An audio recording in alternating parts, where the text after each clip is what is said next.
ॻोठाणे खां फुर लुट वाक़े ख़िलाफ़ एहतजाजी मुज़ाहिरो करे धरणो हंयो वियो आहे।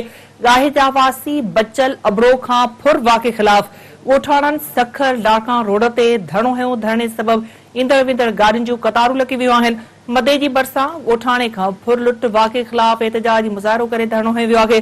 गाहे जा वासी बचल अबड़ो खां फुर वाक़े ख़िलाफ़ ॻोठाणनि सखर लाड़कां रोड ते धरणो हंयो। धरणे सबबि ईंदड़ वेंदड़ गाॾियुनि जूं कतारूं लॻी वियूं आहिनि। हिकु भेरो ॿीहर अव्हांखे आगाही ॾींदासीं। नाम ख़बर जे हवाले सां मदे जी भरिसां ॻोठाणे खां फुर लुट वाक़े ख़िलाफ़ एहतजाजी मुज़ाहिरो करे धरणो हंयो वियो आहे। गाहे जा वासी बचल अबड़ो खां फुर वाक़े ख़िलाफ़ ॻोठाणनि सखर लाड़काणो रोड ते धरणो हंयो। धरणे सबबि ईंदड़ वेंदड़ गाॾियुनि जूं कतारूं लॻी वियूं आहिनि। मदे जी भरिसां ॻोठाणे खां फुर लुट वाक़े ख़िलाफ़ एहतजाजी मुज़ाहिरो करे धरणो हंयो वियो आहे। गाहे जा वासी बचल अबड़ो खां फुर वाक़े ख़िलाफ़ ॻोठाणनि सखर लाड़काणो रोड ते धरणो हंयो। धरणे सबबि ईंदड़ वेंदड़ गाॾियुनि जूं कतारूं लॻी वियूं आहिनि। मदे जी भरिसां ॻोठाणनि खां फुर लुट वाक़े ख़िलाफ़ एहतजाज कयो वियो आहे।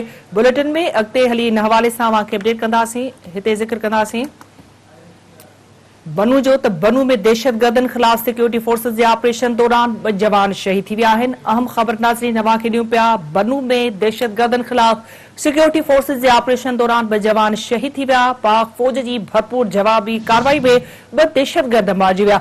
ISPR तरफ़ां जारी कयल बयान में चयो वियो आहे त बनू जे इलाइक़े जानी खेल में सिक्योरिटी फोर्सेस ऐं दहशतगर्दनि विच में फायरिंग जी ॾे वठि थी। तर्जुमान मूजिबि फायरिंग सबबि पाक फौज जा 2 जवान शहीद थी विया। सिक्योरिटी फोर्सेस जी भरपूर जवाबी कार्रवाई में 2 दहशतगर्द मारिजी विया। पाक फौज जे तर्जुमान जो चवणु आहे त मारिजी वियल दहशतगर्दनि वटां हथियार ऐं बारूदी मवाद बि हथ कयो वियो आहे। दहशतगर्द सिक्योरिटी फोर्सेस ते हमलनि में मासूम शहरनि ॾे क़त्ल में मुलविस हुआ। शहादत माणींदड़नि में सूबेदार गुलाम मुस्तफ़ा ऐं हवालदार मोहम्मद अनवर शामिल आहिनि।